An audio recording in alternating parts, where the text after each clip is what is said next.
Alright, can you see me just fine? Let me see. I think it might be working correctly. I don't know.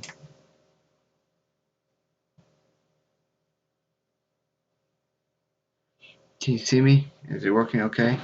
I'm actually using a laptop this time. I don't know if you could tell. Oh, I think it might have cut out just a little bit. Let me see.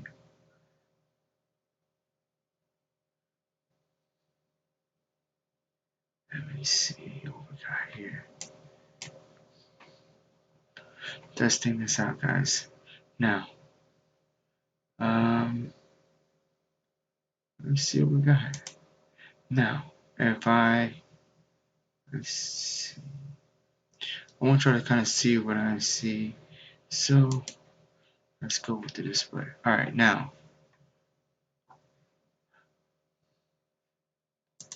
Alright, so let me show you what I see. Alright, so if no, drop that down. Okay, drop that down. Move that over there. Okay, now.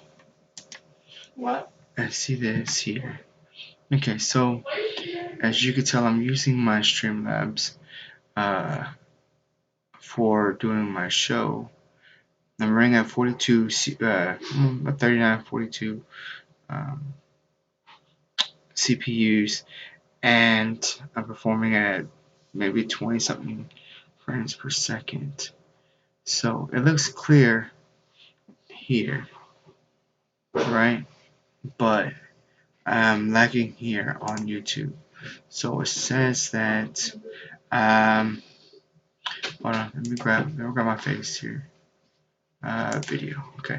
Now I'll grab my face, move it here. Alright, now, okay, so if you look here, it's saying that it was running kind of poorly. So I have an Ethernet cable hooked up to my laptop, so the internet itself is running fine. The system is what's struggling, like right, the computer and its entirety is was giving me a hard time. Now I've seen that this should be relatively simple, and as you can tell, I have it working uh, from here, right? So I have it working. So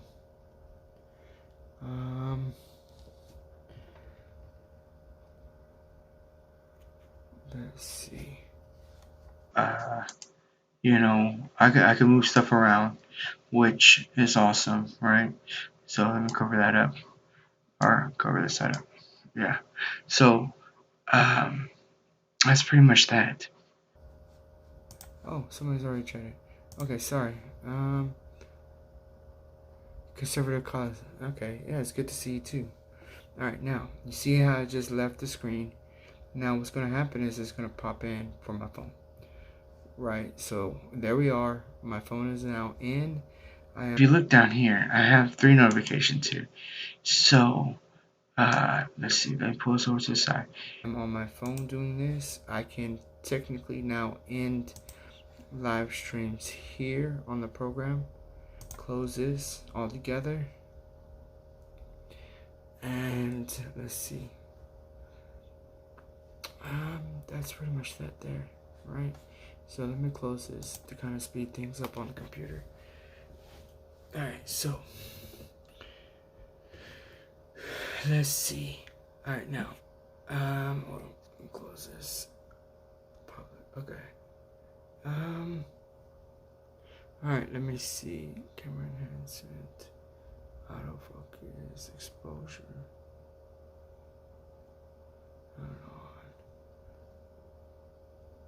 Okay.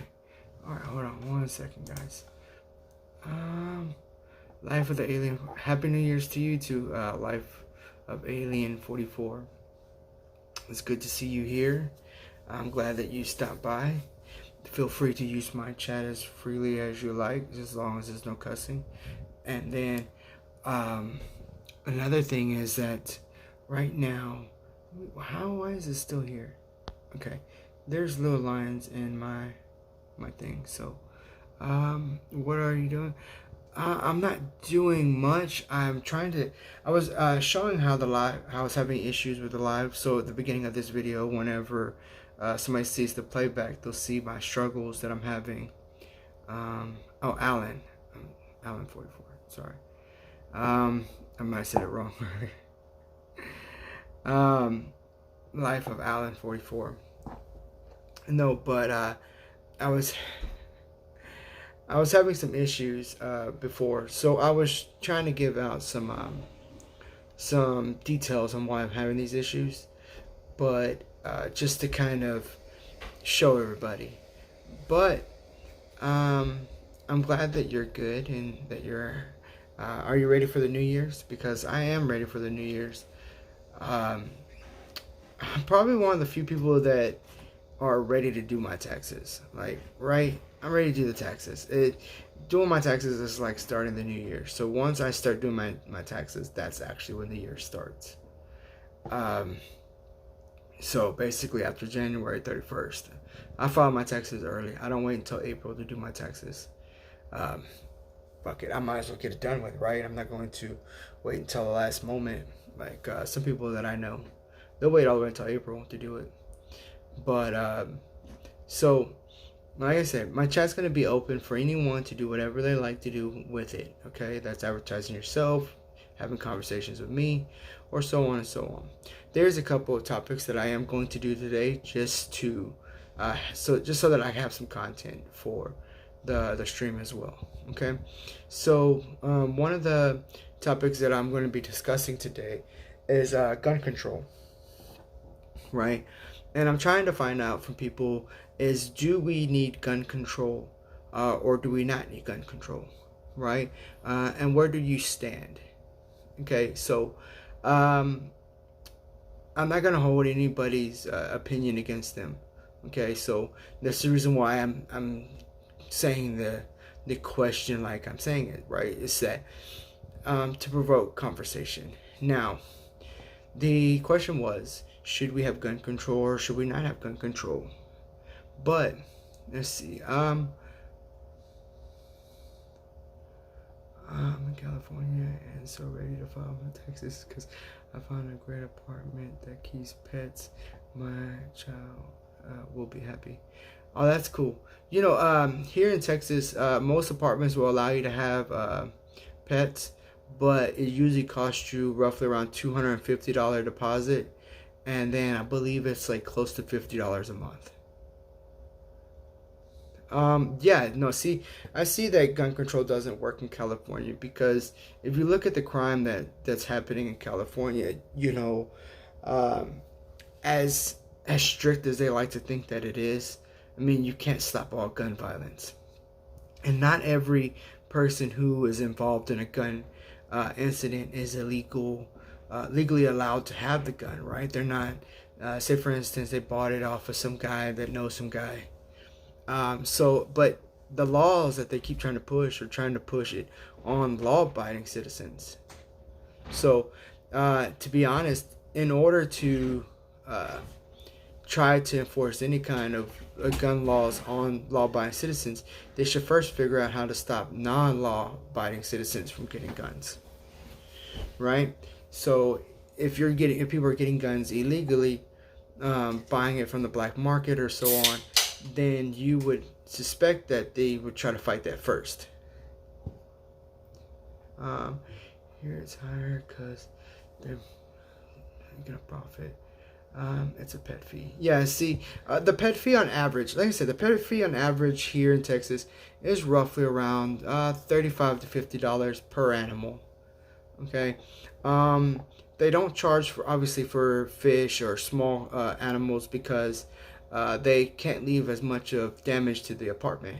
But larger animals, you have to pay, right? Even cats, okay? Because you have to pay for a cat because a cat will spray in an apartment or piss all over the carpet or whatever the case may be, and leave the apartment smelling pretty bad. So you have to do it for cats and dogs. But also here in Texas, if you have a dog, if it is a considered a large dog or whatever, or they're on the danger animals or whatever, you have to have insurance on them too. So, for instance, if you have a pit bull, you have to have insurance on that pit bull. But they're not really enforcing it. So, it's almost like it's voluntary, like you have to voluntarily get it. But at the same time, because I guess because they want to label pit bulls as such a dangerous animal, that they want you to have that protection in case it attacks somebody. But I don't think pit bulls are necessarily vicious animals, because I mean, it's all about how you raise it. I mean, look at a Chihuahua, man. Them little bastards gnaw at your legs and they'll bite. They're more prone to bite and stuff like that. Or even the terriers or smaller dogs tend to be more aggressive than the bigger ones, right? So, with all that, I mean, you have to be concerned about the smaller ones before you have to be concerned about the bigger ones.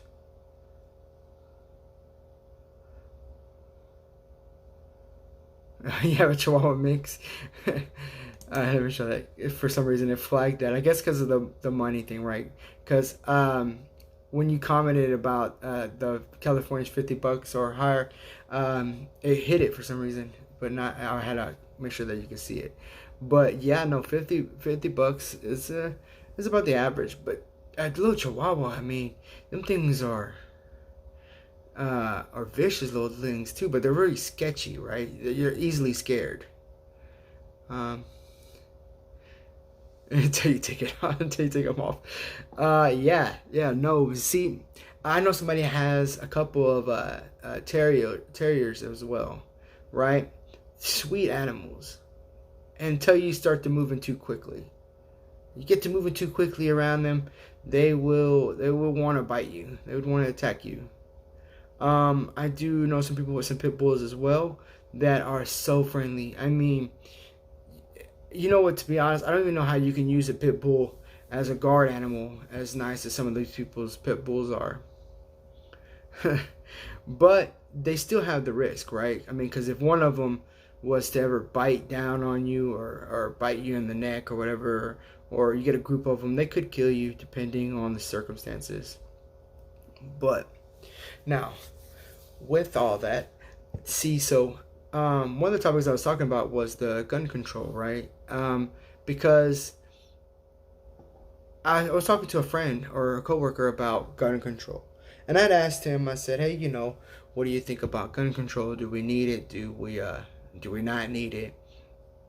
And he's like, "Well, these Democrats, man, they want to take our guns away." And I'm like, you're probably right, because a lot of these Democrats are saying that they want to take guns from law-abiding citizens. They want to take guns from all citizens. They don't think we should have any. They think that the government should be the only ones carrying guns. But, sorry. But, I mean, if it's proven anything, I mean, you can't really trust the government. I tell somebody before is that I asked the person, I said, do you trust the government to tell you the truth? Right? And he said, hell no, I wouldn't trust the government to tell me the truth.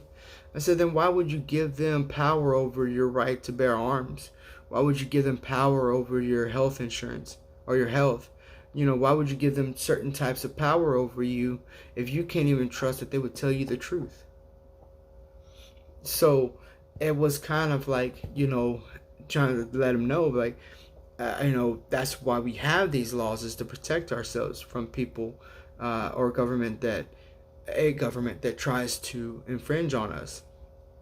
But so I told him, I told the other guy, I said, hey, they're already taking our right to bear arms away from us. You guys get to walk around with your guns by your side to protect yourselves. California only weapon can carry is key or key stick. You know what? Here in Texas, we do have the open carry, right? So I'm legally allowed to open carry my gun. Okay, Um, it's not that expensive. You have to pay to do a class on the laws of carrying a gun, and then you have to go through a proficiency test. So they want to see how well your shooting is, and then after that, you have to be fingerprinted, and you have to go apply for the license online through Austin. But depending on if you have a criminal record, will actually either slow down or prevent you from getting it. See, I've gotten into some little trouble when I was younger, so it took me a little while to get mine. Uh, it took me like a month to get approved for mine, but they approved me. I haven't had any issues with it or with anybody. There are some people that get uncomfortable with the rise in gun crimes going on around the state and around the United States. Some people get a little bit uncomfortable when they see your gun on your side, right? But that's why I open carry and I conceal carry. Sometimes I open, sometimes I conceal. Um, let's see. In order for someone in California to obtain a gun license, gotta pass a lot of background checks. All right, so that is one of the things I was going to discuss, right? Okay, so if all right, it's your right to bear arms. Every United States citizen has the right to bear arms. Doesn't say you have the right to only have rifles, no handguns. It doesn't say you're allowed to have handguns and no rifles or shotguns or so on, right? They don't declare what type of weapon. Because even they knew back then that the weapons were constantly evolving. You don't think that there was a form of gun before the musket? So they knew that guns were evolving, and that's the reason why they didn't say what type of gun or rifle or pistol you're allowed to have, right? So having a background check is a way to bypass your legal right to bear arms. And I get the meaning behind it. I do get the meaning that having, a background check kind of keeps hardened criminals from buying guns legally. But it has proven that it doesn't work, because even if they did a background check on you, right? Say you sit there and you went up to the gun store, you go to buy a gun, they do a background check, you don't get approved. You can't buy that gun legally, but it doesn't mean you can't get one, right? It doesn't mean you can't find some guy in some shady neighborhood or something like that selling guns out the back of his trunk. We keep having school shootings in California, and it's getting to the point that nobody don't want to take their kids to school. The kids show my children, and his friends a bullet shield at school. Bullet shell at school. The shootings at the school are getting outrageous, right?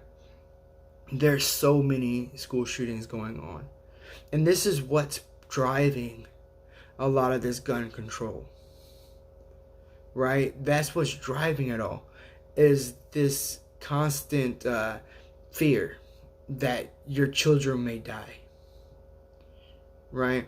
My kids, they've gone to school, they haven't had any issues, but as of recent, I'm going to do homeschool, right? I'm going to take them, put them in homeschool and try that out, and see how that goes. But not because of my fear of being shot at school, but more of it's an opportunity to kind of help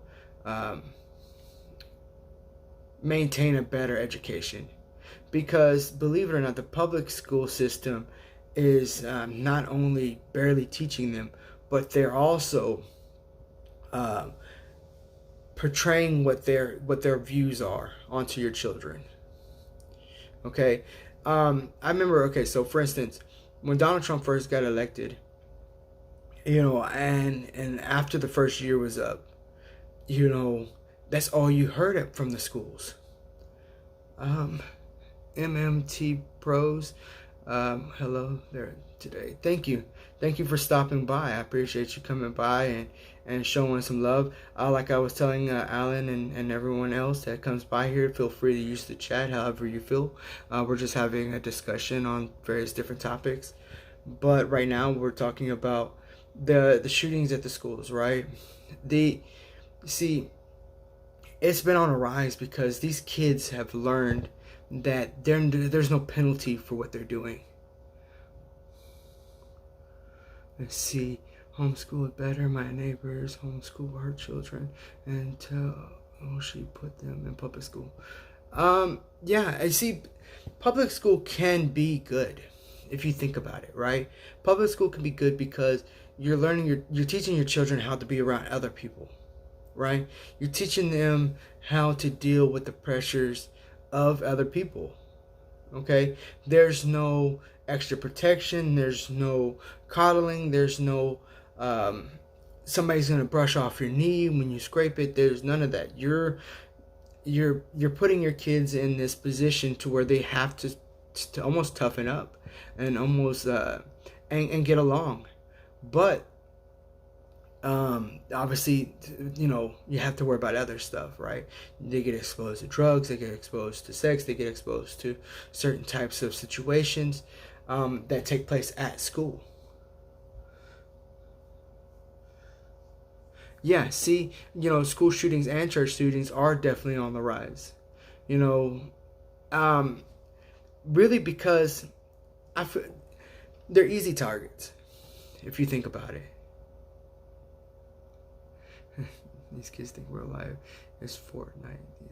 These parents don't lock up their weapons. All right, so okay, couple things. Okay, real quick. Schools and churches are easy targets because in most cases you cannot carry a weapon in a school. You cannot carry a weapon in a church. Most cases. There's a lot of churches down here in Texas that do not mind. Okay, that they don't mind that you're carrying a weapon inside the church. They also believe that it is your right to do so. But some churches are against it. You see the church shooting that happened here in Texas with the guy with the shotgun.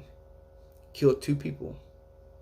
Okay, and then the armed security, which he was doing security for the church, but he's still a civilian, shot the guy with the shotgun and killed him.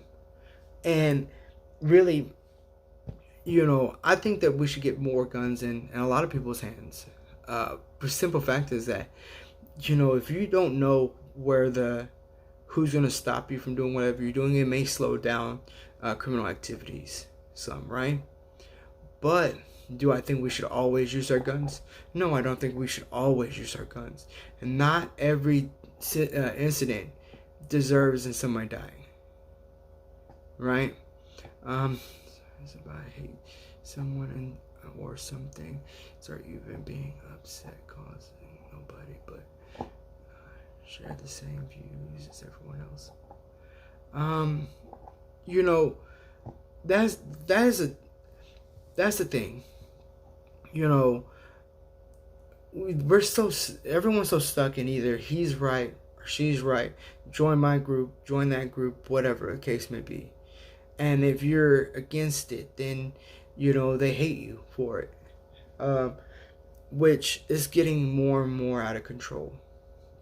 There's a rise in hatred for each other.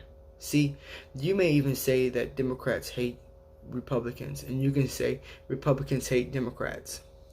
But really what it is the hatred for the mindset.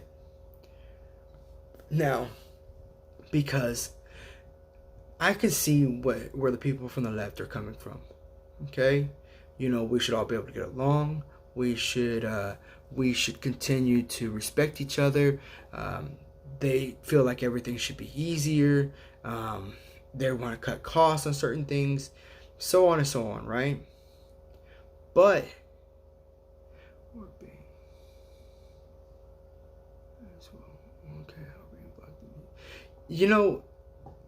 real quick before I get off of that particular topic, Republicans hate the ideas of these far left, right? These socialist ideas, because they feel like it's preventing them as well. And some of the stuff is going to prevent their growth, and stuff like that. And the United States has always been about growth. It's about personal growth, financial growth, the growth of your family. They want you to feel free to do as you wish.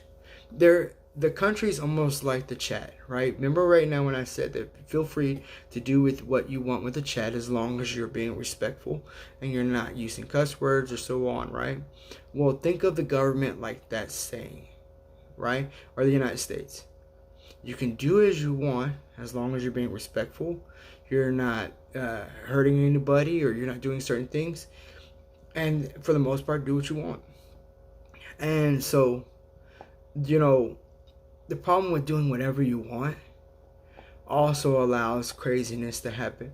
It allows laws to prevent people from doing certain things. Look, we let's see. I have to go. Around the family. Well, thank you for stopping by, man. I appreciate you coming by and showing some support and everything. And I hope you have a good New Year's.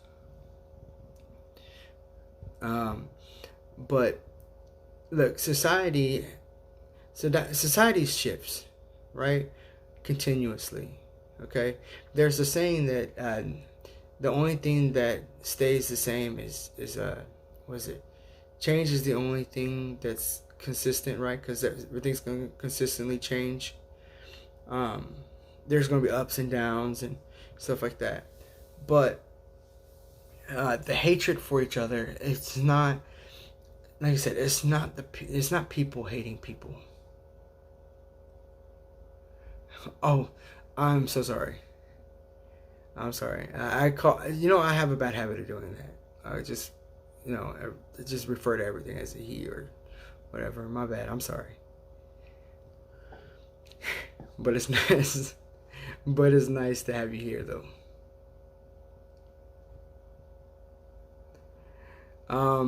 But what I'm saying is that, we've lost the ability to tolerate each other. Okay, as all of us, we've all lost the ability to tolerate each other. But we're losing the lines of what should we tolerate as well. There's certain things that are being pushed on us that people just won't tolerate.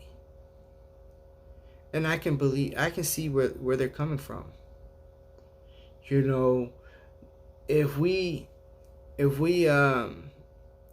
sit back, right, and you look at all the things that are being pushed on us right now, and actually just look, don't have opinion, don't pick a side, and back all the way up, and you just watch all the things that they're pushing on us. You'd be like, man, I can't believe this, right? So with that being said, the back to the gun control, right? Now, when it comes to gun control, I was telling the guy, I said, hey, you have to pay attention to what people are doing, right? Okay, so if the Bill of Rights and our constitutional right to bear arms cannot be infringed, can't just be taken away without agreement. And then, so no law should be able to pass that law, right? Like, no law at all should be able to take away that right. Now, if you look at background checks, that's a way of preventing people from getting guns. If you look at criminal history, that's also a way to prevent people from getting guns. If you look at red flag laws, like in California, that's a way to take people's guns. If you look at certain situations, right? You look at all that, and you'll start to see they have slowly started taking away your rights. See, because who determines if your background should give you the right to defend yourself? Is it if you've been in some trouble as a teen and you grew up to an adult and now you no longer have the right to bear arms? Is it, say for instance, you get into a fight with somebody, you put somebody in the hospital for some reason, maybe they attacked you first, whatever, right? And you were charged for something, and then when they're doing these background checks and they see that you've been into a violent incident, and they go, well, you can't have a gun. Well, no, it's not right. That's my right. I should have the right to bear arms. Now, should we draw lines in saying, yeah, the background check does fall in place with preventing certain people from getting guns? Well, if you look at a large portions of murders, a lot of murders are caused by people who aren't allowed to have guns. The amount of murders that go on here in the United States are by people that do not have the right to have their guns for whatever reason. Maybe they're in gangs, maybe they're just very violent people. I don't know, right? But these people are still causing shootings and stuff like that. See, what you'll see on TV is only certain types of shootings, right? If it's a white male who's out shooting, you're going to hear about this. If it's a black male and a white community, you're probably going to hear about this. But you don't hear about it too often if it's a white and a white, a black and a black, or a Mexican in a Mexican neighborhood. They don't talk about that. They mark it all up as either gang related or they don't do the story at all. See, because if the news can't put a spin on it, they won't talk about it. And it's all about the spin. Now, because if you put a good enough spin on it, you can provoke certain things to happen. You can provoke an outrage, right? You can sit there and cause other people to hate other people. I mean, that's what the news is doing as of late. Is they're taking everything and forcing everyone to pick a side, and not giving you all the facts. They give you just enough details to get you outraged. They give you just enough details to get you all riled up, and then you're out there on the streets marching. You're out there talking about, we need tougher gun laws, we need this, we need that. But, you know, that's what they're meant to do. And then you find out a couple weeks later the rest of the story. And that is a problem. But, so, what I'm saying is, you know, if you really think about it, they have been slowly taking away our rights in every category. In every category, they have slowly taken away our rights. They've taken away our rights to speak our mind. They've taken away our rights to bear our weapons. They've taken many rights away from us.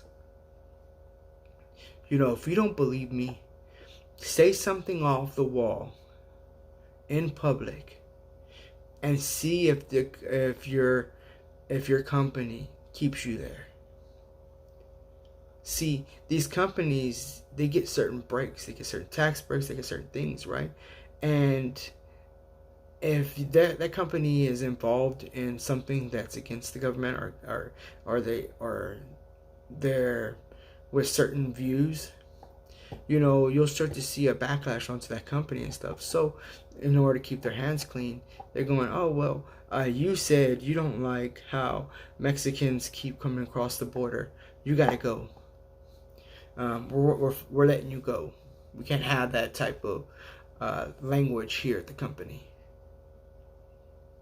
Right? Because then you can say nothing at all. You know, now you're watching what you say. You're censoring yourself because you don't want to lose your job because of something you said. You go to certain communities, you can possibly even lose your life for what you say. Now, yes, the government cannot, take action on you for what you say, but they do. Here's a little thing that the government likes to use, right? And that is a terroristic threat. Sorry, I had a burp. And that's a terroristic threat. And now, a terroristic threat is when you threaten someone's life, or threaten to cause harm onto someone verbally. Okay, and then they can arrest you and hold you for terroristic threat. See, that one right there has been going on since I want to say the early 2000s. So that if you were to say something like that, they could hold you. But I mean, that's a way of taking away your right. But I don't know. You have to pay attention to all the small details. That's the reason why we get so much back and forth with people who are for guns, people who aren't against guns, because every little change that they make affects you. They say gun ownership is down, right? That it's probably not as of late. It's probably been on the rise a little bit, but I think it was earlier this year or last year. It was said that gun ownership is on the decline. That only 30% of Americans own guns. Right? So just imagine only 30% of Americans owning guns, and so it's a pretty tough fight whenever you are for guns and you're going against those who don't believe in having guns. There are some people who are not gun owners that will stand for the right to bear arms. Because even though they don't have guns, and even though they don't like guns, and even though they don't keep guns in their home or around them, they still believe that it's your right to do so. See, because even though that there's a fear that someone can easily just pull a weapon out on you and use it on you, there's also an equal amount of feeling safe, knowing that someone besides you could possibly protect you when you can't protect yourself. And that's what it's all about, right? Protecting yourself and those around you. There are some people that get guns that are gun happy, right? They can't wait to shoot someone. They can't wait to shoot something. But I believe that there's less of them than there is of those who just want to protect themselves, that just want to protect their family, that just wants to protect people around them. Now, there's another story that I was going to do, but real quick, if you are checking this out and either later on or now or whatever, right? The question is open. Okay, what do you think? Do you think that we should have more gun control or less gun control? Do you think that every step of gun control is an act against the Second Amendment? Or do you think that it's necessary to have a few? Right? Because sometimes you have to crack a few eggs open to make an omelet. And, so sometimes you have to put provisions in place to keep certain types of people from getting guns. But it depends on who's on the other end of the scale. Depends on who's on the other end of the frying pan over there making up the rules on who can and cannot have guns. So you have to watch out for these kind of things. But the other thing is, so I don't know if y'all heard, but we attacked one of Iran's bases or something like that in Iraq, right? Or I forgot it. It's a little bit about Iran, right? do you think that we're going to go to war with Iran? Because I think we will. I think we'll end up in a war. I don't think it's going to happen relatively soon. But if things don't calm down over the next year or so, we will end up in war with Iran. But see, Iran is backed with China and Russia. So obviously, if we end up in war with Iran, we could possibly end up in war with China and Russia as well. And there's always a fear that a war would be coming. And then if you have kids or whatever, or your kids are just hitting age and stuff like that, that they could possibly get picked up depending on what kind of war we end up having. But that's always a fearful thought. And so I was looking at it and I was like, well, shit, that we bombed their fucking place, and like they said, like, hey, you killed one of our citizens, so we attacked y'all. We allowed them to get away with the whole what was it, the bombing of the ship or whatever, or I think they bombed the ship, and then they also shot down one of our drones. I mean, there's a lot of things that they've gotten away with. And yes, we've been putting tougher and tougher sanctions on them, trying to reduce their cash flow. But, I mean, that can only go so far. See, sanctions only work against countries who are willing to play by those rules. Now, if they said, fuck it, we don't care about your sanctions, they'll take action. We have people set up and all over the world. So you never know, one of our people could possibly get attacked out somewhere else. They might not attack the United States directly, but that don't mean that they won't attack a neighbor country that has American citizens. So you always have to be fearful of that too. But I was wondering, I mean, if you think that there's possibly a war that's going to break loose overseas. And then the other one is, do y'all think that we're going to end up in a civil war, right? A war amongst each other. Now, with the rise in tensions between the left and the right and everyone in between, that's a possibility. And as stupid as some people may think that would be, they might go, man, that's stupid. There's no way that we would have another civil war here. The last civil war was about, slavery and stuff like that. But really, and it wasn't just about slavery. It was about other states wanting to stay away from not be part of the United States. Right? So it pinned the North against the South to get them to stay in the Union. And then when the South lost, they became states of the Union. It's almost like any other war where you conquer a place and you take it for yourself. But I mean, I don't know too much of the Civil War because I never really kept up with it too much. I just know little stories of it. But other than that, I hope everyone is having a great New Year's.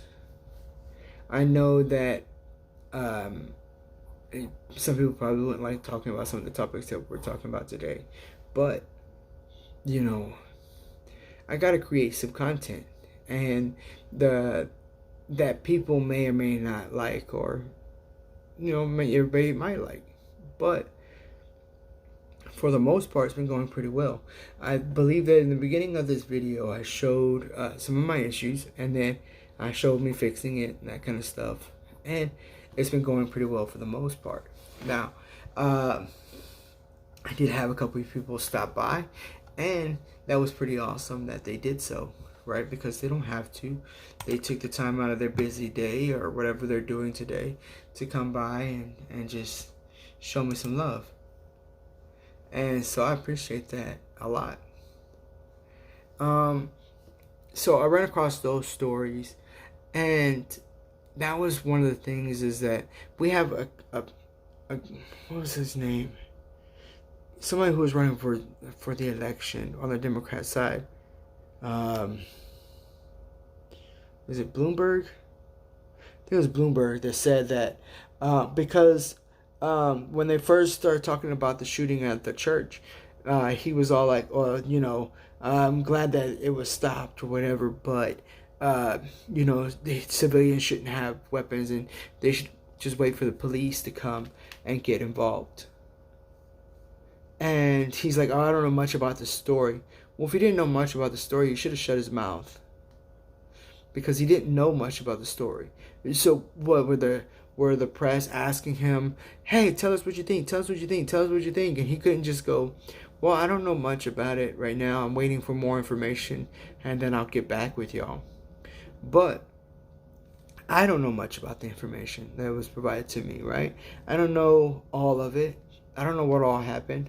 All I do know is that a guy with a shotgun was in a church, killed 2 people, and was shot by a civilian. Right? That's what they said. That's what I heard. And I found out a little bit more, though, that the civilian was doing security at the church. Right? But even if he wasn't doing security, I mean, just imagine the bloodbath that would have happened. Just imagine what would have happened if that person with that shotgun would have been able to walk through that church freely, just shooting people. Would have an entirely different story. See, we'd have a story saying, local church in Texas, multiple dead, 1 gunman probably got killed by the cops whenever the cops came, or took his own life. Now, see, that's probably how it would have went. See, I know a couple people that would have said, but like, "Hey, shit, I would have hopped up and killed that guy. I would have got up and protected those people." And that's the thing about being a gun owner is when you're a gun owner, you take responsibility for yourself and those around you. And those people could not protect themselves. So if somebody would have been there with a gun, if that guy wasn't playing security, and there was somebody else in the stands, or in the pews, I'm willing to bet that they would have stepped up and tried to help out some, because that's what they do. If I saw you in danger, I'd try to help you. But you have to be careful now these days, because now these days, helping somebody can get you arrested. Helping people could get you attacked. Some people use the victim, like saying that they need help for certain things, and they're the actual ones doing the victimizing. They're the ones out hurting people and stuff. So, I mean, look at it like that.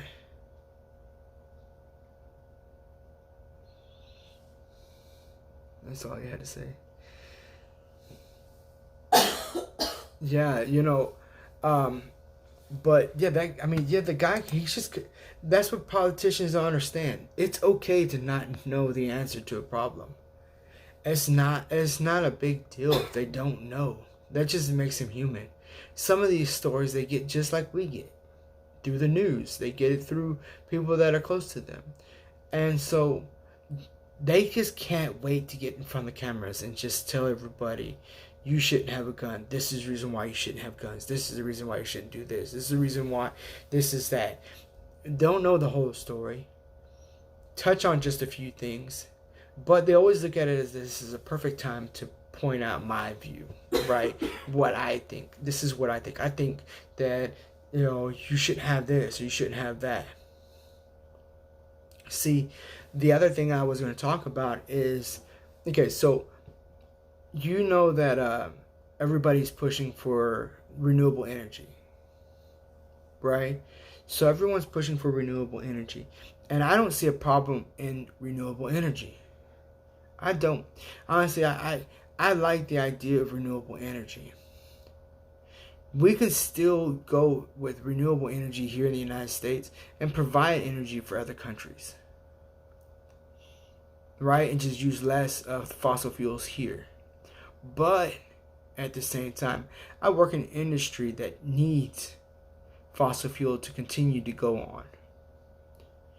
And so I sat there and I seen a post saying that people are getting upset with banks because they're not they haven't stopped funding fossil fuel companies. Do you really think that banks are going to stop funding fossil fuel companies? That's not even a logical thought process. Because what is the purpose of the bank? The purpose of the bank is not only to just store your funds, but they're also there to make a profit for themselves, for the people who work there, and for the bank itself. So they're going to allow loans to certain companies so that they could make more money. That's what they do. See, if you were a company and say you make, let's say you make hoverboards, right? Let me just use this as an example. Say you make hoverboards. You go down to the bank and you say, hey, I want a loan to make hoverboards. And the bank grants you the loan to make hoverboards. Okay, then all of a sudden there's a rage against hoverboards. You know, too many people are getting hurt, too many people are riding around, not caring about other people, shoving them to the ground, that kind of stuff, right? Because there was a time that people were getting pushed down to the ground because people were riding around on hoverboards on the streets, on the sidewalks. But now let's just say, now there's a big outrage for it. They want it gone. Now, they tell the bank, they said, hey, you have to stop funding any company who is in manufacturing of hoverboards. See, then the company owner, he's at the bank going, no, you know, don't cut my funding, don't no longer give me loans and stuff like that, because hasn't this been profitable for both of us? You know, I am making hoverboards, people are enjoying it, I'm making up some money, you're making some money because I got to pay you back. So, you know, and then the bank tells them, no, I'm sorry, I can no longer let you borrow money because the public doesn't want me to allow you to borrow the money. That would be stupid. They're not going to go in their best interest. So, I mean, am I happy with banks? No, of course not. Not all banks are worth our time. Not all banks are on the up and up. Look at Wells Fargo when they got in trouble with signing people up without their knowledge to meet their sales quota or sales whatever, right? So banks, they get away with certain things, right? So they have an algorithm in a bank, okay? And this algorithm that these bank systems use is to try to make you overdraft, because a lot of their money that they make at their bank is through overdraft. So have you ever looked at your bank account and you've seen that certain purchases were moved around, right? They're not in the order in which you made them, or whatever the case may be, right? And sometimes they say it's because of the vendor. The vendor sends in whatever request for the money whenever they send it in, right? Because that's what gas pumps do. But now, so say for instance, if you look at them, I mean, what it is they'll charge out certain things. Then when you get to a few charges left, they'll start charging the lower items or the bigger item first. They'll charge the biggest item first so that it pushes you into overdraft. Then charges the smaller items so that they can charge an overdraft charge on both of those charges as well, or multiple charges, whatever the case may be. And they do that strategically to make as much money as they possibly can through overdraft. See, all banks do that. But there is a move for online banking, right? But I don't trust. Let's see. Well, nice to have you here. You know, you enjoy your dinner, and I will see you again. And I hope you have a happy New Year's. Right? Because this is the last day of 2019. But You know, I don't really trust online banking. Right? I don't trust like banks that are just solely online. They don't have a facility that you can go to. It's all online. I don't trust that, right? And I barely trust the banks, but they're a necessary evil, right? Um, we have to have them, but you know, would we do would I go back to the times when I didn't have a bank account? I would like it because you knew exactly how much money you had. There was no worries of overspending, and not everything worked on credit, that kind of stuff. Um, but the the new system now, I mean, at the same time, I still enjoy it because I don't carry cash. I don't carry cash because if someone who was to steal my wallet and take my card, then at least I can turn my card off. At least I can go and tell the bank, like, hey, my card was stolen, and they made some purchases, and they may or may not refund those purchases. So, um, you know, it's like a double-edged sword, you know, and it'll screw us both, right? They're screwing us. People are see, and that's the thing too, is that when somebody uses your credit card to buy something illegally, right? They stole your card, they went to go buy something. Even though the bank refunded your money, that vendor that card was used at is out whatever product or money that it has invested, and it just trickles down. So, at the same time, they do protect you in a way, because at least, like I said, if somebody steals your wallet or your purse or whatever, you can cut all your cards off, and then they can't have your money. Uh, Even though certain things can charge without your PIN. Okay, so, yeah, so I seen that going on. Now, there's a lot going on in the world, right?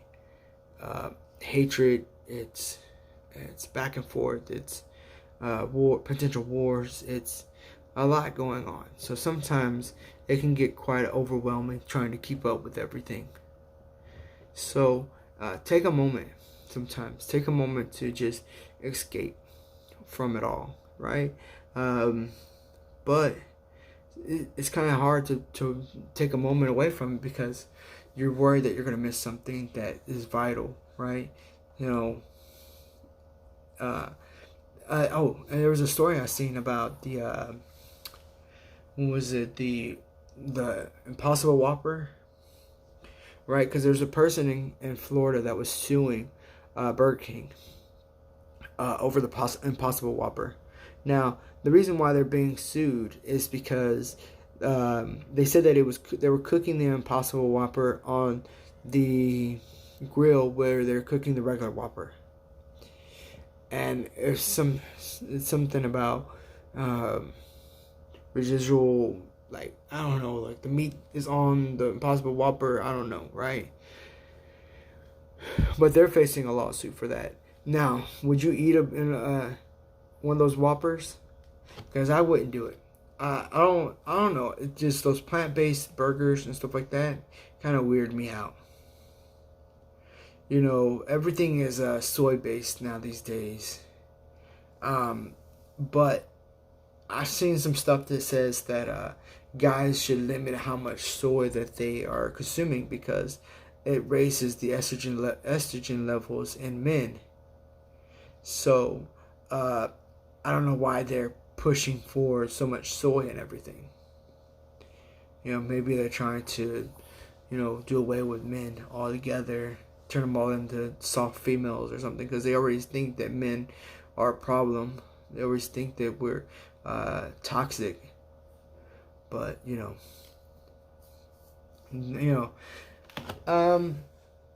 let's see, what else is going on out there, right? Yesterday I did the video on all those weird ass animals, and that was they were crazy. Some of the animals look crazy looking. I'm looking at some of the stories that are on Bing, right? And it's got right here, it says top stories. Pope Francis pulls himself free from woman's grasp. Like, was you gonna run away with the Pope? But yeah, not seen that. What else? I'm trying to see what else is going on out here. Now, I'm not gonna be on for too long for today because, like I said, I'm probably going to do a recording tomorrow as well, right? Go live tomorrow as well. But in the meantime, what I've been doing is talking about gun control, talking about various different topics. Hey, No Name, how's it going? So earlier, I was talking about gun control. No Name. I was talking about the shootings that are going on at the schools, and various different topics. You know, banks, that kind of stuff. So how are you doing today? You ready for the new year?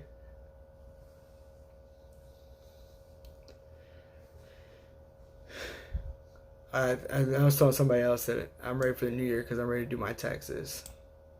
I feel like the new year doesn't start until you do your taxes.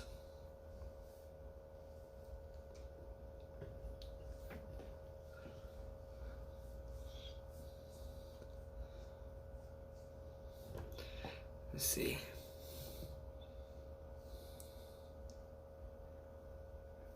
No, yeah. Yeah, cause what I was pointing out about the gun control is just that I feel like all these smaller laws and all these smaller things, provisions that they're putting in place, are slowly taking away the right to bear arms. If it goes all the way down to background checks, red flag laws, all the different things. Let's see. Yeah, with my taxes, I'm actually want to buy a new handgun.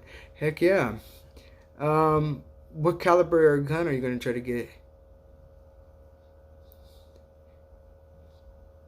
You know, most people I know, they go with a 45. I like the 9mm. It's a good everyday gun.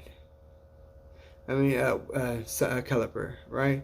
I mean, shoot. I told somebody, it's like, doesn't matter if it's a 45 or a 9. If I put 12 in his ass, that motherfucker would stop him. That's for sure. So, you know, because you get a 9mm, hell yeah. Because that's what I got. I got a 9mm. I had a 380, but it kept jamming, so I got rid of it. I don't know what it is about that 380. Because I had a buddy who had a 380 as well, and his kept jamming on him. But I don't like it. Oh, you got a 45? I've shot a 45. I like them. I just don't have very many. It's not like it's not like I have a lot of places to put them. Like, I'd have to have my whole house like set up to where I have like hidden cabinets all over the place, and I'll have guns like stashed in every cabinet.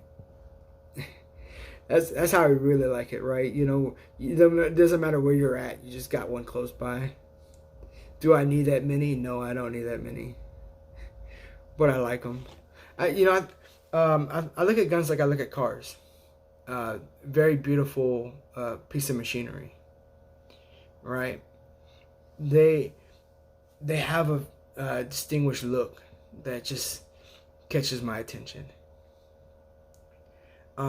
So say for instance, like like when I'm sleuthing through Instagram or Facebook or whatever, and I'm seeing these like guns that they're posting and stuff like that, I'm like, oh, that one's beautiful. Oh, that one's beautiful there too. Oh, I wish I had that one. Like, oh, I wish I could get one and chrome it out or whatever, right?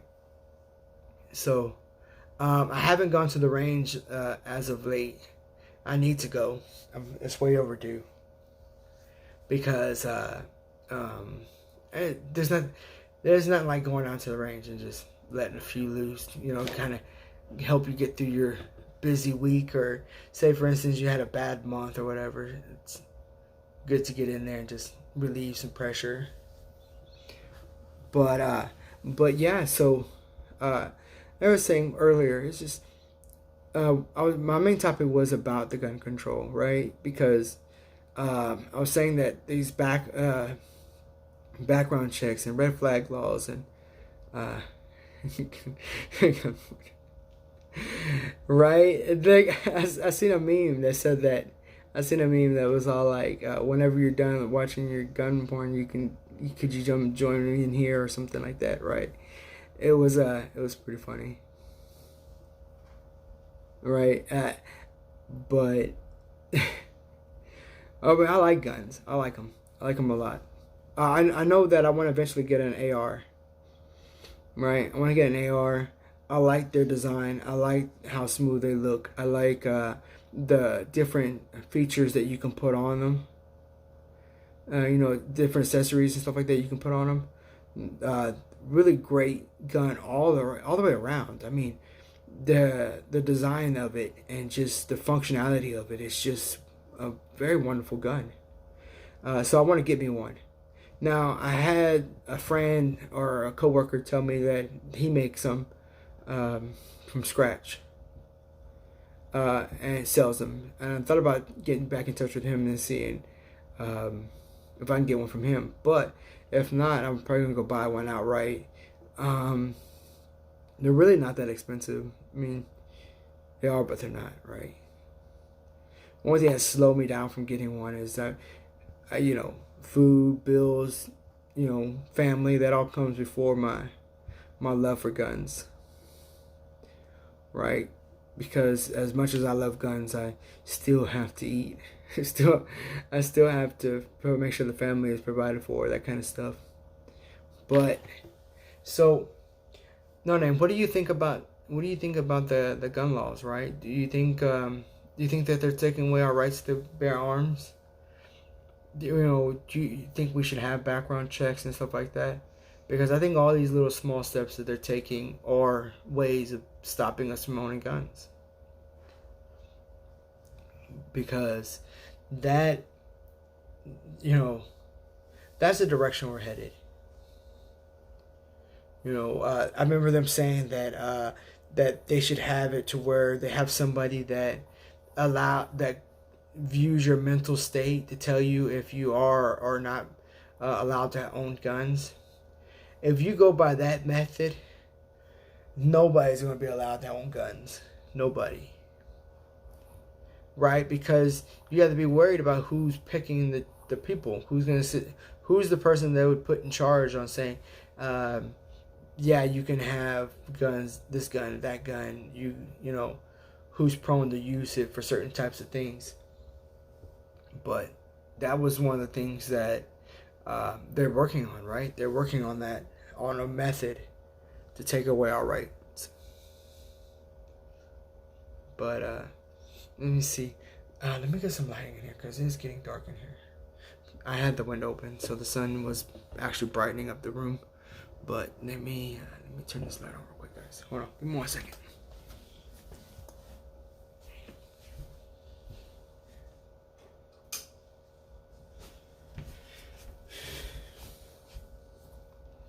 Okay, can y'all see me just fine? All right.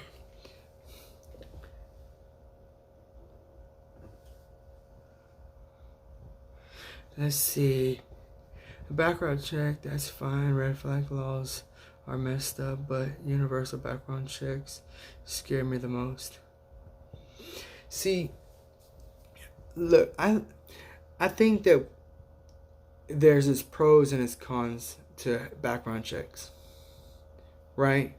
See, if you did something when you were young and you got in trouble, you got arrested for it, right? Then you start to mature a little bit and you go get you a gun because you feel like you need to protect yourself.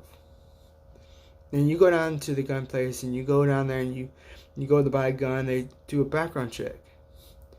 And as the background check is going through, they say, no, this person has some problems with the law before when they were younger. This person was, is prone to certain types of stuff when they were younger. And then they tell you, no, you can't have a gun. And then what? Because, it's your right to own one. Right? And it's everyone's right to own one. I respect those who don't want to carry just as much as I respect those who do want to carry. But I respect those who don't carry, who also believe that it's my right to do so. You see, the problem is that people are so scared that they could get hurt, that they were willing to take your rights from you, any ways necessary. See, they obviously know that they can't go against the Second Amendment. They can't outright just attack the Second Amendment. So they do it in pieces. So they do it in just a small chunk here, and a small chunk there, and a small chunk over there. And before you know it, over half the country, if not more, would not be allowed to own guns. Only the select few. See, I was saying earlier that I read a story saying that, I think it was like a year ago, where they said that only 30% of the entire United States citizens own guns. And that it was on a decline. Now, the question is the decline because people just decide that they don't feel like they need them? Or is it on a decline because people are passing certain types of legislation to slow down the process, to prevent more and more people from getting guns? See, now, if you have a felony, they say you can't own a gun. Right? But I think they're making some adjustments to it, to where if you have a felony, you're allowed to have one as long as it's not a violent crime, right? Like as long as it wasn't murder or something. See, this country believes, or the belief used to be, is that you're proven innocent. You're innocent until proven guilty. Now, everyone has the right to bear arms until they've done something that prevents them to do so. So, it's kind of hard to say that we should have certain types of things to prevent us from having them. Now, would you allow a murderer to have a gun? No, I think that if, say, somebody was in a gang and they've killed a couple people, and then down the road they try to get him a gun, no, I don't think you should get one. The reason why I don't think you should get one is because no one knows what your mindset is. You've already killed just in the name of killing. Right? You took someone's life with no regard. Do I think you should have one? No, I don't. I don't think you should have one. And that's where the background checks fall in line, right? If the background check says, hey, if you were a gang member, you are a known gang member, young or old, then you are not allowed to purchase a handgun. See, I can stand with that, right? But they're trying to turn the background checks against all people. Regardless if you're guilty of a crime or not. They're basically going to take a moment to look into your life and try to see everything you've done to help determine on if you should have one or not. See, when I got my license, when I first bought my gun, right? I went and bought my first gun. It took me a month to get my gun. What's up, Los? What's going on, man? So when I got my first gun, right? It took me a month to get it. Okay? And it's possibly because I have a criminal record from when I was younger. Now, whenever I finally got it, that was great. I waited a few months and then I went to go get my license to carry. I did the course, I did the shooting, I went and applied for it online, paid the money, and then I did my fingerprints, because when you're getting your license to carry, openly carry, you have to do your fingerprints. So I did that, and then after that I sat there, and it took almost a month and a half to get that back. Like I said, they treated me as if I was a criminal, or they wanted to see my history. And so I was fine with that. I knew that I had gotten myself in some trouble at a younger age. But because, like I said, I was fine with the whole process, because, you can never be too sure. But I'm still innocent of any violent crimes. I'm not proven to be in any gang. I'm not, a threat to society. And that's what the background checks are supposed to determine. But there's a fine line. And between allowing me to own a gun just because of my criminal history, or because of my background, right? I don't know. It's a very hard topic, right? Because the background checks can come in handy, but they also can prevent you just as much as they can ensure that only certain types of people are getting guns, and certain people are not getting guns. But everyone must know that the gun background checks has only affected those who are trying to buy guns legally. Right? Alright. So, people who are trying to purchase guns legally, that's who that background checks affect. People who don't care about buying guns legally, they don't care about a background check. A background check has no effect on their purchasing. Because I told you, there's some guy somewhere in the United States, in almost every community, who's selling them out the back of his trunk. Right? We've all heard the stories. We've all heard what some of these people are doing, and how a large portion of crimes that happen a large portion of gun crimes are performed by people who aren't legally allowed to have guns. So obviously they didn't care about the law. They didn't care about the background check. They didn't care about,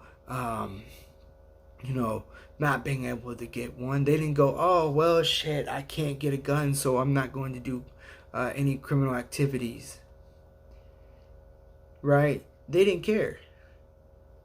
And they're not going to care. So regardless of what law we push forward, background checks, red flag laws, universal backgrounds, it won't matter, because the simple fact is that as long as that person wants a gun, they'll find a way to get one. Laws only affect certain preventive laws only affect law-abiding citizens. I was just saying earlier that if you can't figure out a way to stop people who aren't supposed to have guns from having guns, how can you then try to push more and more laws against those who are legally owning their guns? Because if you can't keep some dude from the hood from purchasing a gun so that he can kill his rival gang member, what makes you think that you're capable of, stopping us from wanting or needing our guns? Because by doing so, you're almost making criminals out of all of us. You're slowly making it to where it's illegal for any of us to have them. So that's why you have to watch out for that kind of stuff. You have to watch for these small laws that they're pushing. Then why do you think the red flag laws got so much pushback? Why do you think these background checks are getting so much pushback? Because everyone knows that, first of all, we've all, I don't want to say all of us, but some of us have all committed some act that in some cases would have said, hey, no, you don't deserve a gun. You don't deserve to protect yourself because you have a shaky past. So, I mean, but speaking on behalf of some of the people who have gotten in trouble, right, like myself, and am legally allowed to have my gun and legally allowed to have my gun out in the open. You know, I'm supporting it, right? I'm supporting the idea that they should at least somewhat look into you, right? But I'm also supporting the idea that it's still your right to do so. You are not guilty of a crime. If you have not committed a crime, then why shouldn't you be able to own a gun? Why should you have to jump through all these loops to get one? If you've never committed a crime and then 2 days later you say, you know what, I want to buy a gun, right? You're just out of the blue. You're just sitting there. You're at the house. You go, you know what, I'm going to buy a gun. You should be able to then just go down there and buy a gun. So that's why I'm saying is like, why shouldn't you be able to go down there and just get one? But like I said, the background checks, yeah, I guess. But I think the background check should only, I don't want to say they should only be used for certain types of weapons, because a weapon can be used in any type of way depending on the person who's getting it. But sometimes I think that they could work, and sometimes I don't think they can. Yeah, Virginia is getting a little crazy. A universal background check after he tried to make an all semi-automatic illegal. See, yeah, look at that right there. It says all semi-automatic weapons, right? Semi are, single shot, right? Pistols are all single shot.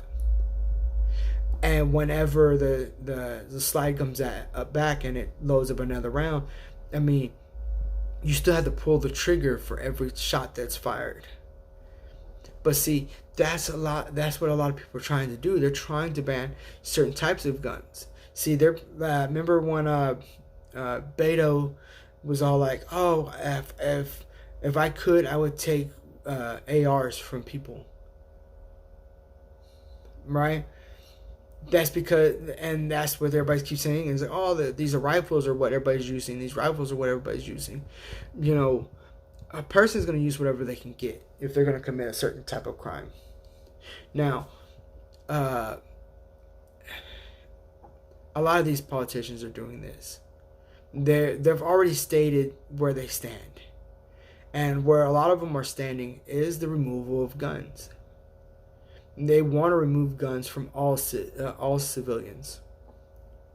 They don't think that any of us should have one. They don't think any of us are capable of understanding when and when not to fire your gun. Like I said earlier, not every situation deserves for someone to die.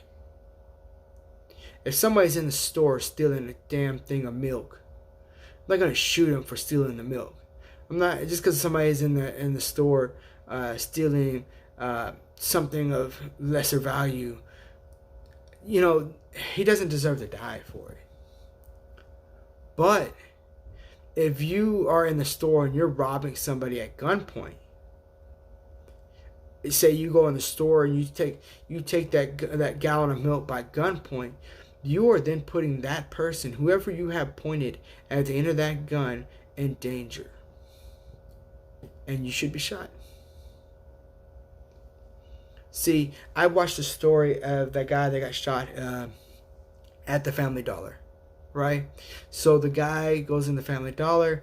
He's got this guy at gunpoint, and a person that was in the store shoots him. Okay? And the family comes out and they say, well, the guy shouldn't have shot him. He should have just left the store. Now, that is some stupid shit that the family would say that. Because if that was that family's son on his knees with a gun to his head while they're robbing the store, they would want justice. Right? Oh, but because your son was the one holding the gun, he's fine. He should be allowed to do so. That everyone else should just mind their business. What if he would have shot that man that was on his knees at the store? And then the customer who was in the store who has a gun didn't do anything to help that man. How do you think that man would feel when he went home to his family that night and this person who's working in the store didn't?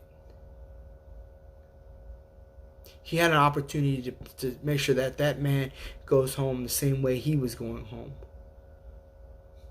See, I was robbed at gunpoint when I was at a store.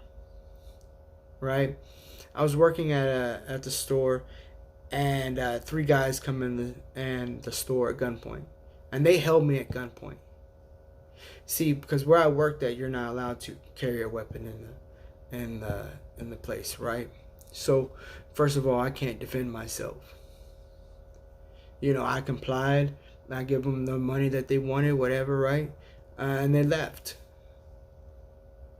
But what says that they don't shoot me? Just because they got what they want, they won't shoot me?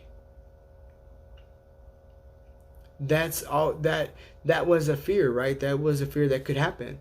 Now, say for instance somebody happened to be in that store and they had a gun and they see me at gunpoint. They know that there's no 100% guarantee that I walk away with my life. And they would try to protect my life as if they would want somebody to protect theirs. Now, so I've seen that story. I've seen the one where the guy at the Family Dollar who was actually working at the Family Dollar who shot somebody that would come in there trying to rob them at gunpoint. I don't know about going to these Family Dollars anymore. Like you look at a lot of these stories, Family Dollar is like getting robbed headquarters, right? Family Dollar is a McDonald's. If you work at Family Dollars and a McDonald's, I'm sorry, because people would love to rob McDonald's and Family Dollar. So, but that guy at the Family Dollar was protecting himself. Because you don't know. That's the thing. See, that's the thing about when a criminal uses a gun to get whatever he's going to get. There's no guarantee that you walk away with your life. Right? There's no guarantee that anyone else around you walks away with their life. So if you have the opportunity and you have the means to protect yourself or the people around you, you do so. But when somebody's just stealing some random shit, that don't necessarily mean that they should be shot. Right? They'll get caught for their crimes. They'll go to jail. Whatever the case may be. But, let me see. I'm sorry, I got a bunch of notifications. So I was checking to see what they were real quick. I got a bunch of notifications. Alright. Nah, it was my sister. She had texted me. Okay. So, with all that being said, we have to try to find a way to convince, I guess, these other people that just because they don't like guns, just because they don't believe in guns, they don't believe that we should have them, they think that guns are a threat to society and stuff like that. We have to remind them that, we're not all trigger happy gun owners who just can't wait to kill. No, we're trying to determine if someone's life is in danger, right? On what to do. See, there's a lot of responsibility that goes along with it. Your life is just as valuable as my life. And if I have the means and the way to protect your life the same way that I'm going to protect my life, I'm going to do so. And I would hope for the same. I would hope somebody out there, if they have the means to protect me in a situation where I cannot protect myself, I would hope that they would protect me. You see, the United States citizens used to believe that looking out for each other was the way to go, right? But we've turned that against each other. You know, you go to help somebody and you don't know the whole story, you don't know what's really going on, and you end up becoming the problem, right? You know, say for instance, there's two guys outside fighting, right? One guy pulls a gun out on the other guy. You happen to be passing by. Gun owning person, you pass by, you see that these two guys are fighting, you see the other guy pull a gun out on the other one. You hop out of your vehicle or whatever, and you shoot the man who has his gun drawn because you think he's the threat. But then you find out that no, that guy was just defending himself, that the other guy is the aggressor. Then you become the bad guy. Because you took the life of somebody who was defending himself. There's a fine line, and sometimes it's hard to determine what lines to cross and what lines not to cross. Now, say for instance, you pull up and you give out commands, and the other guy brings out his gun, and nobody gets shot. But there's always that possibility that whatever situation you're getting into could possibly be on the wrong end of it. There's sometimes you get into a situation that you think you're helping somebody and you're actually hurting that person. And in some cases, you think you're going into a situation to help somebody, and you're actually helping somebody. You're helping somebody's life. I seen a story where this cop was being beaten by a man, right? And this man was beating this cop, and a pedestrian who was driving by seen the man on top of this cop beating him, ruthlessly. And he gets out of his vehicle. He tells the man, stop. And the man refuses to stop beating the cop, so he shoots the man. Saves the cop's life. So, can there be moments where we can get involved in a situation where we're actually protecting a life? Yes, we can get into a situation where we're protecting somebody else's life and stuff. And then, then there's certain times where you get into a situation that you have no business in, as far as like pulling your weapon out on them, or whatever, right? Because that's the thing too, is that you're entering into an altercation with somebody. You have to know that they can turn the aggression to you, and you're almost putting your life in danger as well. So is there a fine line? Yeah, there's a fine line. There's a very fine line between helping and hurting. Right? But don't forget that we have the law enforcement to call whenever there's a situation going on. And you should call them. But if they can't get there within a certain amount of time, and you're the only way that this person lives or dies, then you have a certain role to play. But I was just saying, like, it's so important that for someone to be a gun owner to realize that not every situation deserves your gun, but not every situation is so black and white that you can easily determine when to pull it out and when not to pull it out. There's a lot of responsibility for us to look out for our people around us. And I could tell you, like so many other people that own guns that I knew, and I knew or know, I don't want to have to shoot anybody.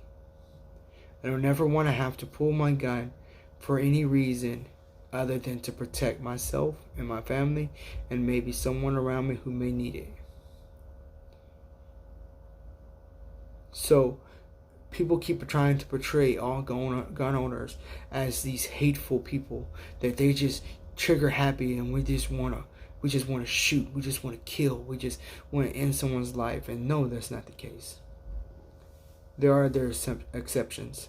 There's always an exception to whatever's going on.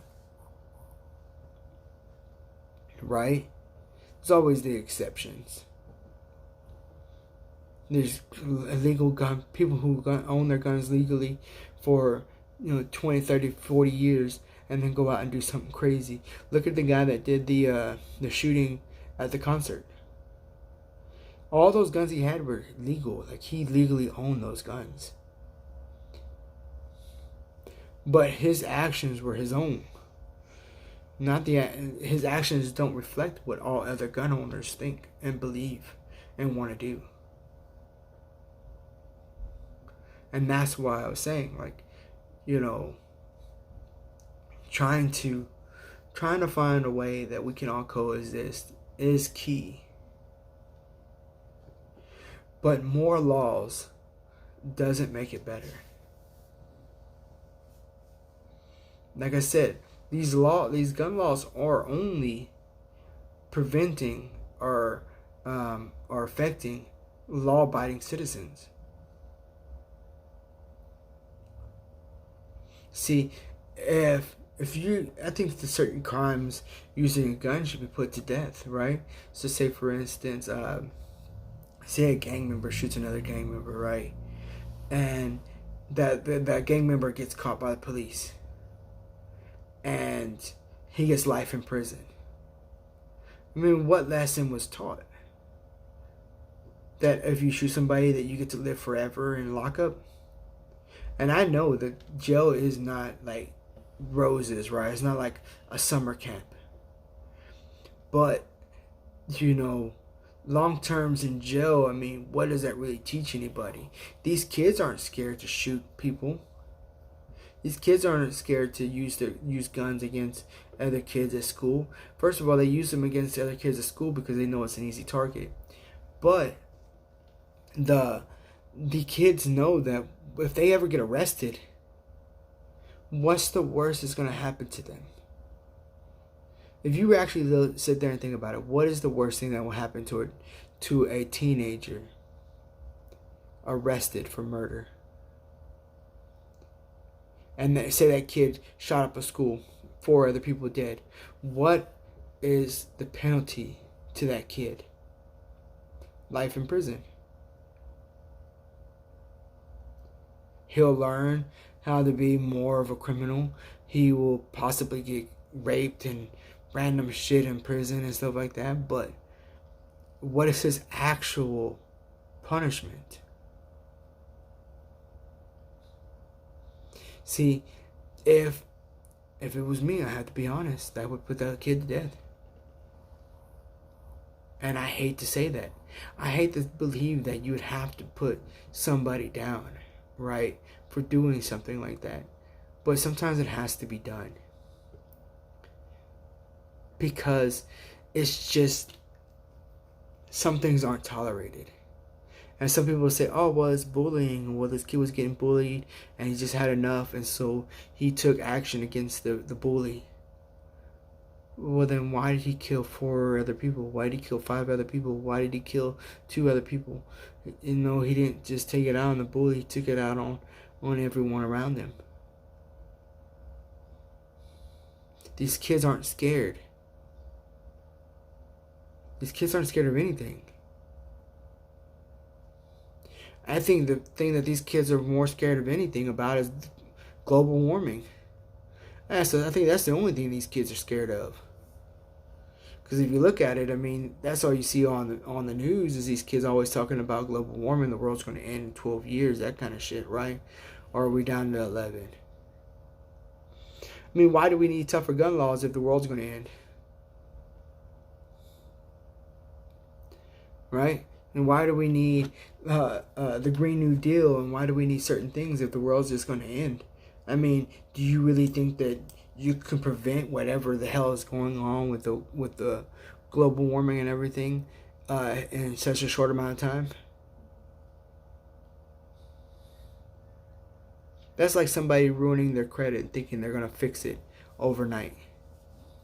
Sometimes, it may take you years. Like, think about weight, right? Say you put on uh, uh, 100 pounds, right? Say you put on 100 pounds. It may take, you put on that 100 pounds in 2 years, and then you're trying to lose it in a month. What sense does that make? You know that it could take just as long to lose the weight. Things take time. It didn't take time to make a mess. It took time to make a mess. It's gonna take time to clean it up. So, I mean, for the most part, that's pretty much what I've been discussing today. Is just guns, school shootings, people, their rights, whatever. But, I don't know. What do y'all think? Right? What do you think about what I'm talking about? I know it's a very touchy subject, and sometimes people won't say anything. People don't want to say anything because they don't want to be held to whatever they say, right? So, say for instance, say I'm for death row for children or for school shooters, right? So, say I support sending these teenagers and stuff like that to the needle, right, to death row, and then people are talking about it, right, and I don't say anything because I might say, oh well, I might be for it, but I really don't want to be kind of labeled as this type of person. But at the same time, I mean, you still have to say something, right? Sometimes not saying anything actually says more, right? So for a lot of people, they'll say, oh, well, I didn't say anything about gun laws because I'll let people know how I feel about gun laws at the ballot boxes. I'll let them know how I feel about certain situations because I don't want to have to fight with nobody.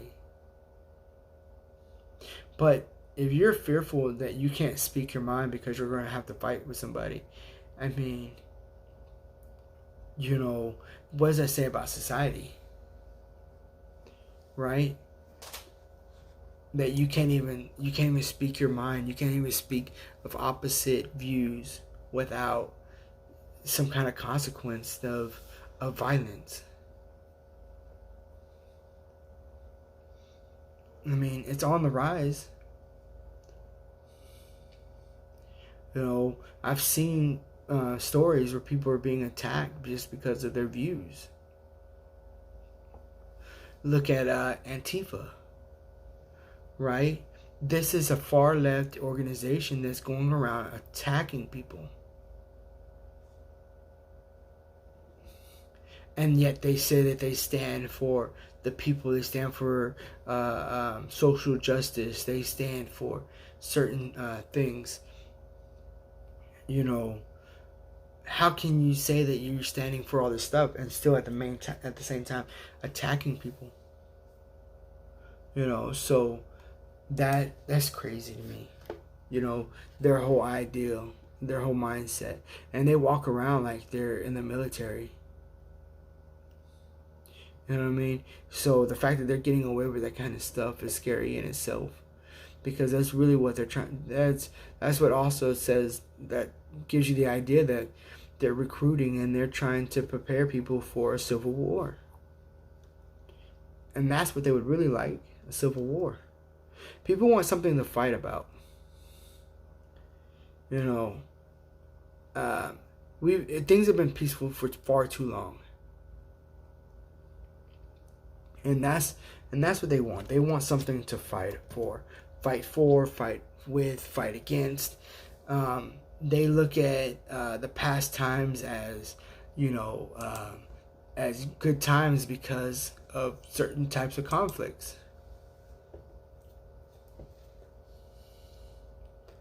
that's what they want, is a conflict. They want to do this fighting back and forth.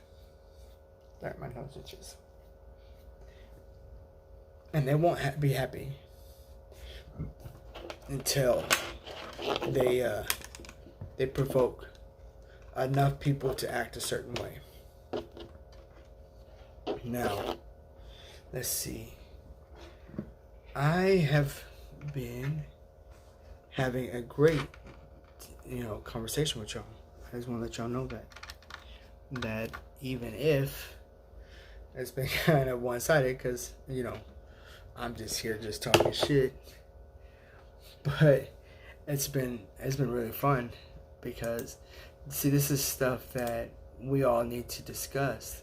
Is that now it's true that some things need to be done, but it's also true that they're trying to take away everything that makes this country great. Not everything deserves to be changed. Okay? Change is good, but it has to be for the better, for us all to continue to coexist. And so that's all I'm saying, right? But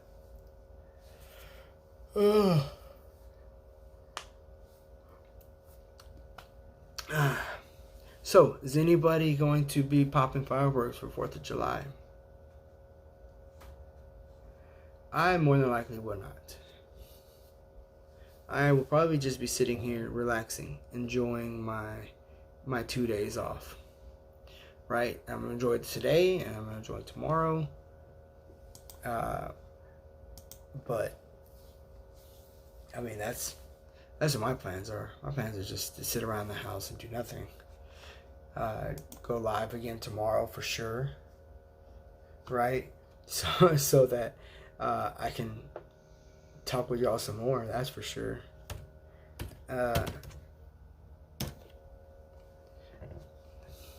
What are y'all's plans?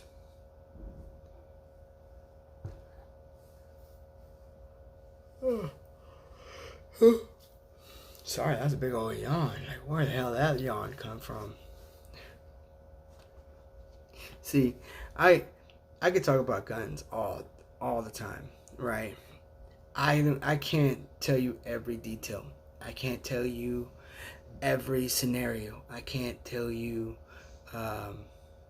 every story that I've heard, or I can't even tell you what you should decide to do. But what I can say is stand against the more laws, right? Stand against having more laws against us, because we can't afford as a society to keep pushing further and further, because pushing too far can be a problem, right? Pushing so far that we can't come back from.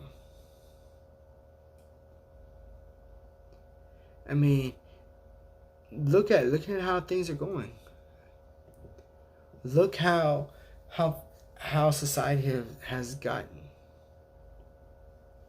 And ask yourself, do you really think that pushing as hard as they're pushing is a good thing?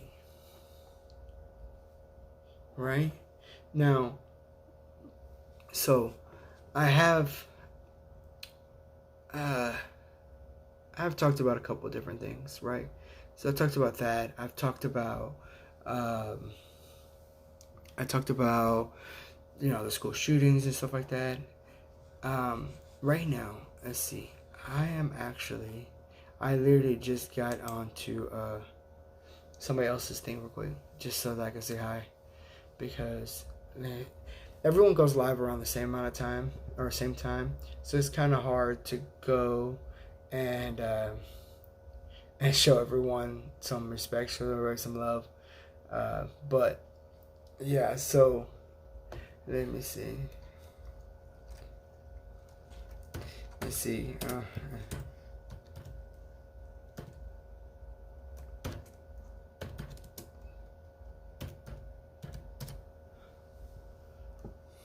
All right. Let's see. Okay, that was my knee. So, I have a hurt knee. Um, like it pops whenever I move it. Right? It sucks. I feel like I'm probably bone on bone over here.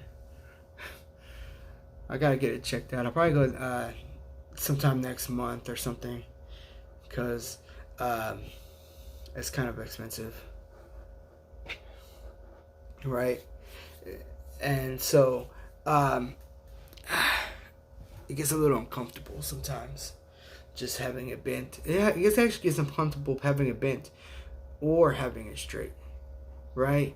Or climbing or doing anything like that. Oh, it's like there's this like a crackle sound. So it's okay. So you know how it sounds like when you pop your fingers, right? Right? It sounds like that, but there's so many little pops. So it's kind of like crack. It's like stepping over aluminum foil or something like that, right? And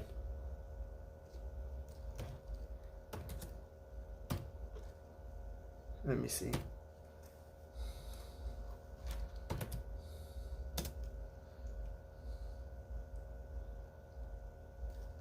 Let's see.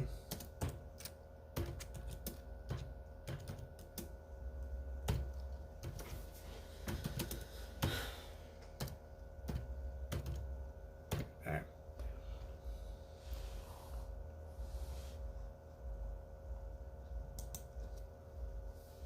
Okay. All right. So I was just talking to somebody on their thing because this guy, he's funny. All right. But so talking about my knee, it's been hurt for quite a while, as far as like being uncomfortable. But as for like doing doing like physical, like moving around, I'm fine. Like I can move around from like just moving, but when it comes to like climbing stairs or bending or doing certain things like that, oh man, it sucks. Oh, it sucks so bad because the it just I feel like I have no strength in it. So that's why, like I said, next month or literally tomorrow's next month, but next month in January. So I'll probably go down to the doctor and see about getting it checked out because I've already done an MRI, right? I did an MRI and they just said that there was some bruising on the bone, but it's actually gotten worse since then. And since it's gotten worse, it just makes it so difficult to get around sometimes.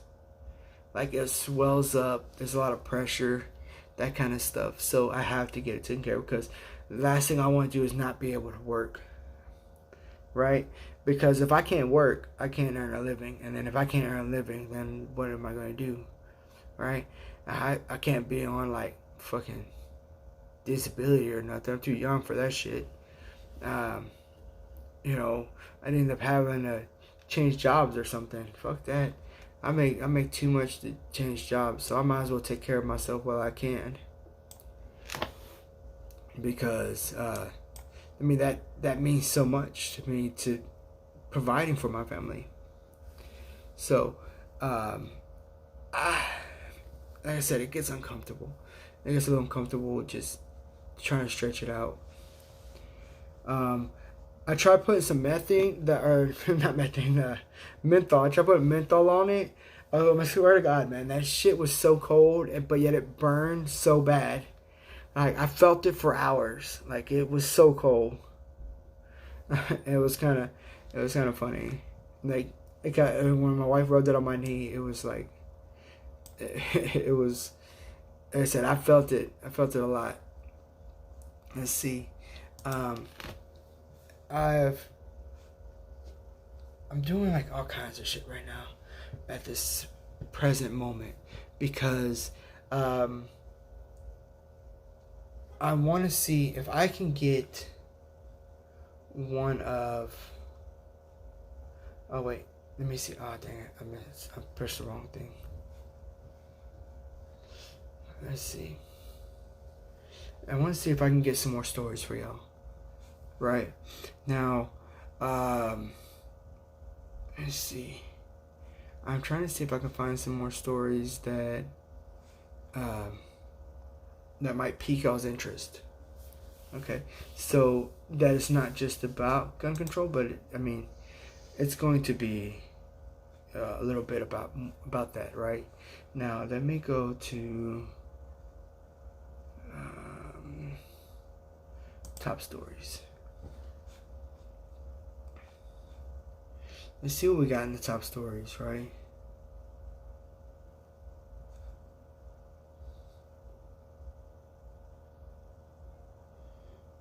Versus Iraq for protection. Protesters attacked U.S. embassy in Iraq. Man, these motherfuckers here, man. Alright, so it says protesters attacked the U.S. embassy in Iraq, chanting "Death to America." Now, where is this taking place at? Right? It says, okay, so it says the embassy in Iraq. But are they Iraqi people or are they the Iranian people? Let's see. Because as much money and effort that we put into Iraq, right? And you have these motherfuckers attacking one of our facilities and chanting "Death to America." You know, why would you think that's okay, right? You know, so let's see. Let me check out some of the story here, right? Okay, Baghdad. Protesters broke into a heavily guarded compound protesters broke into a heavily guarded compound of the United States Embassy in Baghdad on Tuesday and set fire inside in anger over American airstrikes that killed 24 members of an Iranian-backed militia over the weekend. Okay, so they're pissed off because we attacked this Iran military place, back to place, killed 24 people. Right, but you know, what is the United States supposed to do? Okay, what are they supposed to do when someone attacks somebody from America, right? Or you're just supposed to just take it, you know, take it on the chin and be like, oh well, you don't have to do anything, whatever, right? So I mean, we retaliated for the death of that contractor, and I think some other people had got hurt in the process too. So that's why I say I think I would be surprised if another war doesn't just break out soon, right? Let's see. The protesters did not enter the main embassy building. And later withdrawals from the compound, joining thousands of protesters and militia fighters outside who chanted "Death to America," threw rocks, covered the walls with graffiti, and demanded that the United States withdraw their forces from Iraq. So that's going on, right? Let's see. Let's see what we got here. I'm looking at this little clip. Okay, so since I don't have sharing on my stuff, right? Let me see if I can get you the video real quick, right? So y'all can see what I'm looking at, right? But there's an ad playing right now, so I haven't done anything yet. So hold on, give me 1 second. Let me see. Hold on. As soon as that ends, I mean, swear to God, This ad was forever long. Okay, pause. Okay. Alright, now let me open this up. Alright. Now let me switch this camera view real quick. Alright, hold on 1 second.